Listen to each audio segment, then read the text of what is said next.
a long time ago, lived a warrior among an Oyate or Teoshpe people, a clan, who couldn't marry.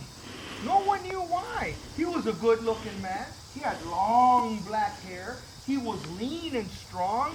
He could kill the fastest deer. But he could not find a mate. And he didn't know why. So one day, he is so distraught by this, he doesn't want to be around anybody. He goes to the medicine man and he says, I can't find a woman. I cannot have children. I cannot complete my life story without it. I have had it. I'm leaving. The medicine man said, leave. So the warrior says, I will. He goes to his horse. In our language, the horse is Shunkawakan, which means holy dog. When the Spanish brought the horse to this land, my people looked at the horse and said, that is a big dog. Yes, and calls it a holy dog. That is the true story of the horse. As a matter of fact, the teepee was not that size until the Spanish brought the horse. Our teepees were little, because that's what the dog could drag. Dogs would drag it. But when the horse came, we could put long poles now, long, big 20-foot poles that those horses could drag. Where was I? Oh, yes. So he goes and he takes the horse. He packs his horse up. It's in the winter. He gets on it. He looks back and says, I don't want you people. No one wants to marry me. And he hits the horse and away he goes. As he's going through the forest, he's very distraught and upset. No one wants him. No one loves him. He's a lonely warrior. He looks up and he sees a woodpecker. He goes another house. The woodpecker's there again. He keeps looking up and this woodpecker's following him. He starts getting mad because he's agitated and aggravated that nobody loves him. And he starts throwing corn at it. Get away from me, woodpecker. I want nothing to do with you. The woodpecker continues to follow him. Pretty soon he looks down at his horse and the horse's breath is shortening. We know that horse is getting really tired and ready to die. We're Indian people. We know how to read the breath of horses and everything else. So he stops his horse. He knows that if he continues to ride his horse, he's going to kill him. It's very cold. So he goes up against a tree and he lays down and he looks up and he falls asleep. That woodpecker starts to make a hole above him. He opens his eye and he says, Woodpecker, if you don't stop woodpecking, you're going to be a permanent fixture of this tree. The woodpecker doesn't listen to him. He makes 3 more holes and flies away. That warrior now falls asleep. Now remember, it's cold out, really cold. So he goes into a very deep sleep for 4 days. On the 3rd day, he wakes up and he knows he's not among this earth. He knows that he is in the spirit world.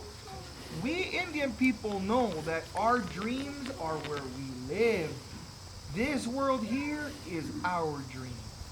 That's why I told you it's hard to walk in 2 worlds as an Indian man, because this isn't real. This is our dream. When I go to sleep at night and I dream, that's my real world. So he knows he's in that world, and he looks over, and all of a sudden, here comes the woodpecker again. But this time, it was a 2-legged woodpecker. He was as big as a man. The warrior looks at the woodpecker, and he says, what are you doing here, woodpecker? And the woodpecker says, nothing. I know, right? They all do that. All of a sudden, the woods started to make sounds. Beautiful sounds.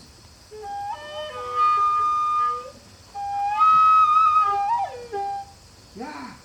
He didn't know what it was. He had never heard it before. He looks up and he says, why are these making sounds? The woodpecker says, it's all the holes that I put on the branches. That is where the sound is coming from. The man looks at the woodpecker and says, why are you showing me this? The woodpecker said, You want a woman, don't you? The warrior said, of course I do. He said, the only way that you can attract a woman is with a beautiful sound, and you can get it from that tree. On the fourth day, the warrior wakes up, he looks up, and he sees a piece of branch. He cuts it, brings it down, and he drills 5 holes, but he gets no sound from it. None at all. No sound. He's really mad now. He puts it in his bag and he goes back to his people to talk to the medicine man. He gets off his horse. He takes the stick with the holes in it. He tells him the story of his vision and the woodpecker. And the medicine man looks at this stick and says, you are crazy. What are you talking about? This is just a piece of wood with holes.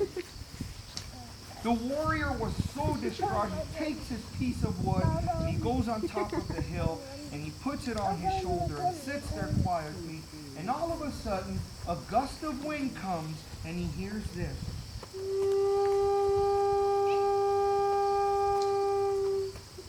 Because I don't have a story of a grass dance.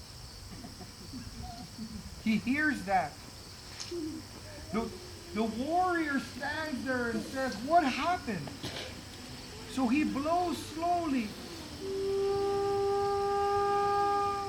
And he gets sound.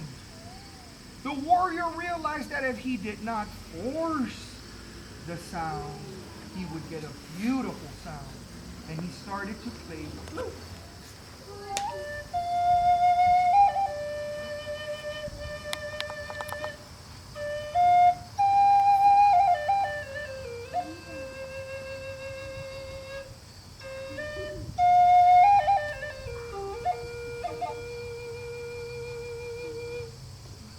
He looks up and he sees a woman, Indian woman, taking water to taking her bags to get water, and he talks to her.